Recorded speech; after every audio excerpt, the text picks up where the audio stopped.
Hello friends, দেখো এখানে একটা উৎপাদক বিশ্লেষণ নিয়ে এসেছি। যারা কম্পিটিটিভ পরীক্ষা দেবে তারা বিশেষভাবে অঙ্কটা দেখে নিতে পারো, বা ক্লাস 9-10-এও এই ধরনের অঙ্ক থাকে। তো দেখো কিভাবে করব আমি অঙ্কটাকে।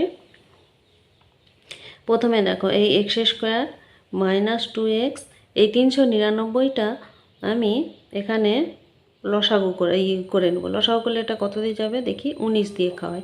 19 দুগুণে 38, 1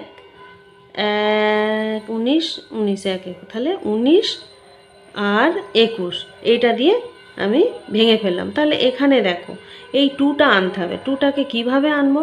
2টাকে আনতে এই যে এই রাশিটা আছে, এই রাশিটা লসাগু করে সেই লসাগুটা দিয়ে এমনভাবে যোগ বিয়োগ করতে হবে যাতে এই রাশিটা আসে, আর গুণ করলে এই রাশিটা আসবে।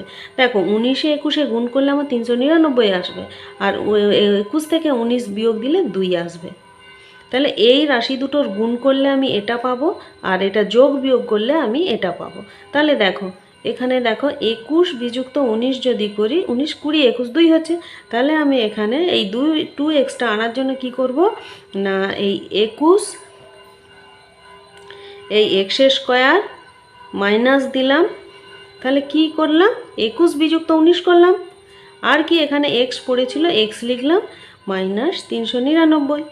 বোঝা গেল এখানটা? আচ্ছা, দিয়ে দেখো x² - 21x মাইনাসে মাইনাসে প্লাস 19x আর -399। এখান থেকে x কমন গেলে x - 21, এখান থেকে যদি আমি +19 কমন দিই তাহলে কি x - 21, কেন 19 21-এ গুণ করে আমার 399 হয়েছে। তাহলে এই দুটো রাশির মধ্যে x - 21 কমন গেল, আর এখানে কি পড়ে রইল x + 19। তাহলে এইটাই হয়ে গেল অ্যান্সার।